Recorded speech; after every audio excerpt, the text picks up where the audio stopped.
Assalamualaikum warahmatullahi wabarakatuh. Pada kesempatan ini kita akan bahas materi tentang fluida statis. Fluida statis. Di sini ini tekanan. Jadi rumus tekanan adalah P sama dengan F per A. Jadi P-nya ini adalah tekanan atau pressure sama dengan F-nya ini adalah gaya dan A-nya ini adalah luas penampangnya. Jadi ini rumus tekanan. Kemudian tekanan hidrostatis. Jadi tekanan hidrostatis ini adalah tekanan yang terjadi pada zat cair. Di sini pH ini adalah tekanan hidrostatis sama dengan Rho GH. Jadi Rho ini adalah massa jenis zat cairnya, kemudian G ini adalah percepatan gravitasi, dan H-nya ini adalah kedalamannya. Jadi kedalamannya ini diukur dari permukaan airnya. Ini adalah rumusan tekanan hidrostatisnya. Jadi di sini fluida statis ini adalah fluida yang diam. Jadi fluida ini adalah zat yang mengalir, yaitu cairan atau udara. Jadi ini adalah cairan yang dalam kondisi diam. Jadi namanya fluida statis. Kemudian di sini tekanan atmosfer. Jadi tekanan atmosfer ini adalah P0. Ini adalah tekanan udaranya, yaitu di atas permukaan air. Jadi di sini tekanan totalnya adalah P0 tambah pH. Jadi tekanan atmosfer atau tekanan udara ditambah dengan tekanan hidrostatisnya. Jadi rumusannya sama dengan P0 tambah Rho GH.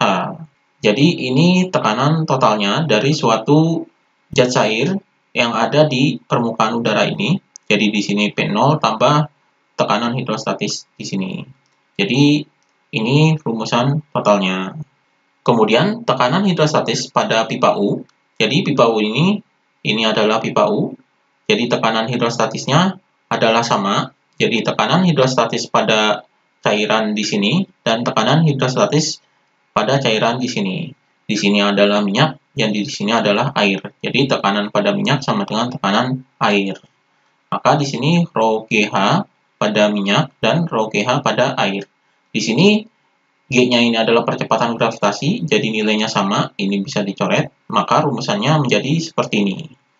Jadi ini rumusannya, karena di sini contohnya adalah minyak dan zat cair, maka di sini adalah Rho minyaknya, jadi massa jenis minyaknya, kemudian Hm ini adalah ketinggian dari minyaknya ini Hm-nya, kemudian Rho A ini adalah massa jenis cairannya, jadi cairan di sini.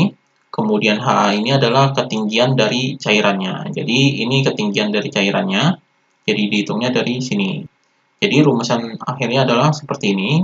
Ini adalah tekanan hidrostatis pada pipa U. Kemudian hukum Pascal.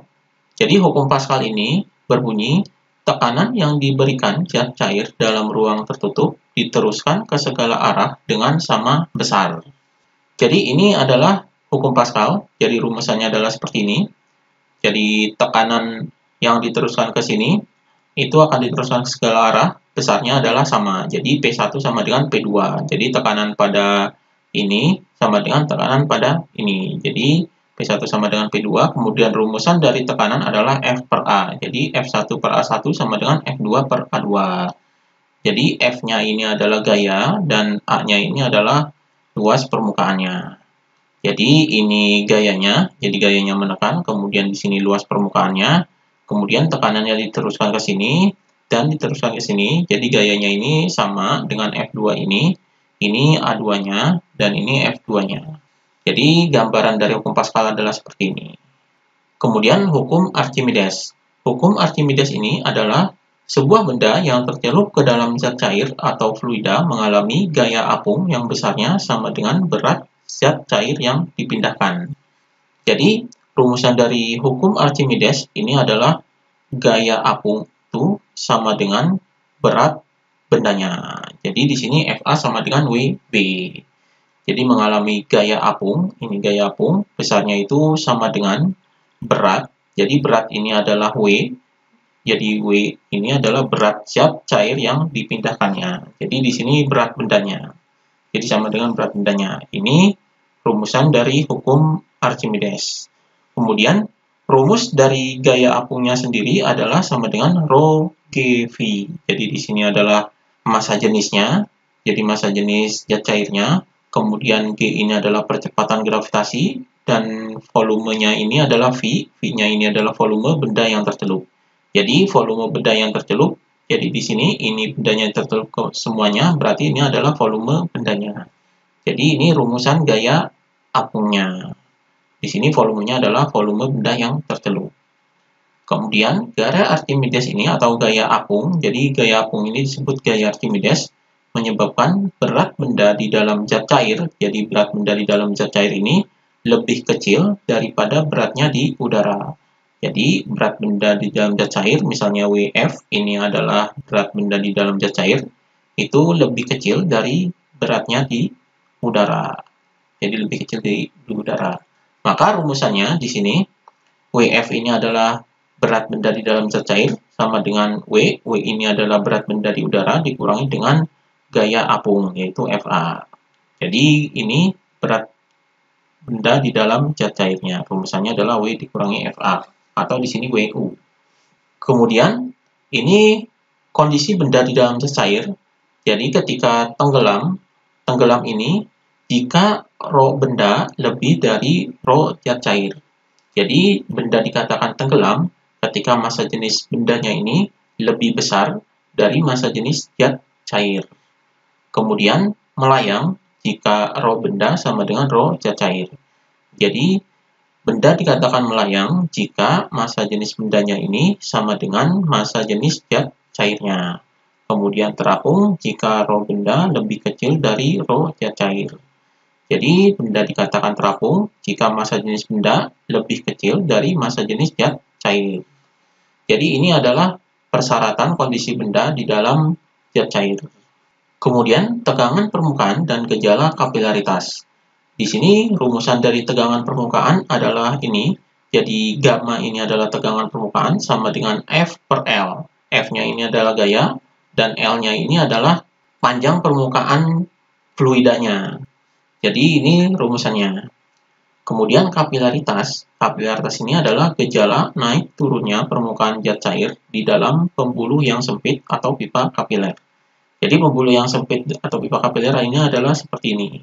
Di sini contohnya adalah air dan raksa.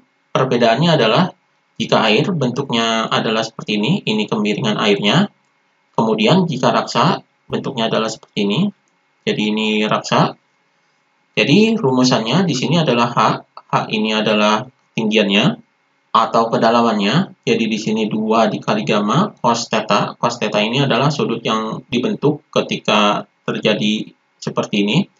Kemudian rho GR, jadi rho-nya ini adalah massa jenis zat cair, G-nya ini percepatan gravitasi, dan R-nya adalah jari-jari pipa kapilernya.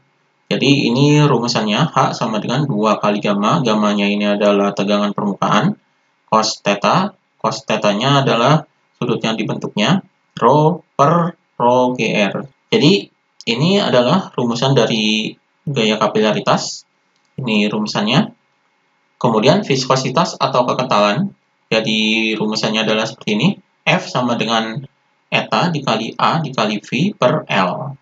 Jadi dalam rumusan ini, F-nya ini adalah gaya, kemudian eta ini seperti huruf N ini adalah koefisien viskositas, kemudian A-nya ini adalah luas penampangnya, kemudian V-nya ini kecepatan, dan L-nya ini adalah jarak antara dua keping. Kemudian, hukum Stokes atau fluida kental. Di sini, Fs ini adalah gaya dari hukum Stokes ini, yaitu sama dengan 6pi dikali eta dikali R dikali V. Di sini, eta ini seperti huruf N, ini adalah koefisien viskositasnya, kemudian R-nya ini adalah jari-jari bolanya, dan V-nya ini adalah kecepatan atau kelajuannya. Jadi, ini rumusan dari hukum Stokes atau fluida kental.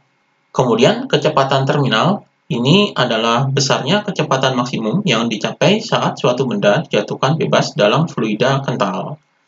Jadi rumusannya adalah seperti ini. Vt ini adalah kecepatan terminal, yaitu sama dengan 2/9 dikali R kuadrat dikali G per eta, kemudian dikali dengan rho B dikurangi rho F. Di sini adalah jari-jari bolanya.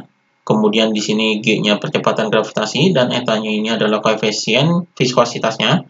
Kemudian rho B ini adalah massa jenis benda dan rho F ini adalah massa jenis fluida atau massa jenis cairannya.